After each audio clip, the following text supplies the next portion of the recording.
বেরিয়ে পড়লাম জিরানি যাওয়ার উদ্দেশ্যে। তবে রাস্তাটা বেশ ফাঁকা। বন্ধু আলমগীর এবং রাজীব ভাই জিরানি আসছে। আমি আমার বাসার থেকে বের হয়ে রাস্তায় যাচ্ছি। রাস্তা থেকে গাড়িতে উঠে জিরানি চলে যাব। রাস্তায় আসতেই একটি অটো পেয়ে গেলাম। হ্যাঁ, এখন আমি অটোতেই আছি। জিরানি বাজারের একটি ফুটপাতে জুতোর দোকান। বাচ্চাদের জুতো নিয়ে বসেছেন এক ভাই। জিরানি এসেই দেখা হয়ে গেল বন্ধু আলমগীর ও রাজীব ভাইয়ের সাথে। বেশ খোশ মেজাজে আছেন তারা। জিরানি বাজার থেকে আবার উঠে পড়লাম টোটোতে।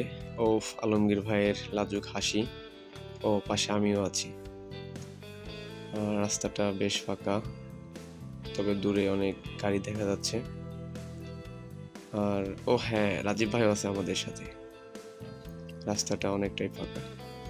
দুর্বার গতিতে এগিয়ে চলছে আমাদের পঙ্খিরাজ অটো।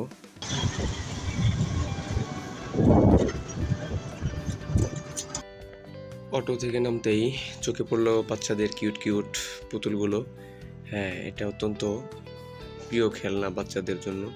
তারা দেখলে অনেক খুশি হয়ে যান এবং প্রায় প্রতিটা বাচ্চারই একটি করে পুতুল থাকা আবশ্যক। মূল মার্কেটে ঢুকতেই চারদিকে শুধু দোকান আর দোকান। থান কাপড়, গজ কাপড়, pant, shirt, panjabi, three piece, মেয়েদের ছেলেদের নানান রকমের পোশাকের আইটেম দিয়ে সাজানো চারদিক। হ্যাঁ, অনেক লোকের সমাগম হয়েছে এখানে। খুচরা ক্রেতা বিক্রেতা, পাইকারি ক্রেতা বিক্রেতা, চারদিকে ছড়ানো ছিটানো, যেন বেচা কেনার ধুম পড়ে গেছে। এখন চলে আসলাম একটি খুচরো জুতার দোকানে। রাজীব ভাইয়ের এক জোড়া জুতা কেনার জন্য চলে আসলাম আমরা।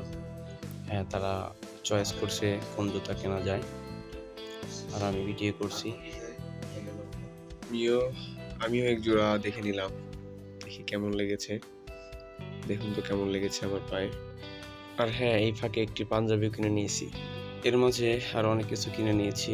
রাজীব ভাই অনেকগুলো কিনেছে, আলমগীর ভাই কিনেছে। ভিডিওগুলো স্কিপ হওয়ায় অনেক কিছুই আপনাদেরকে দেখাতে পারিনি, দুঃখিত। সবশেষ রওনা হলাম বাসায় ফেরার উদ্দেশ্যে। হ্যাঁ, আমরা এখন আরেকটি অটোতে উঠে বাসার দিকে রওনা দিয়েছি। লাইক, কমেন্ট এবং শেয়ার করে পাশে থাকবেন সবসময়। ধন্যবাদ প্রিয় বন্ধুরা।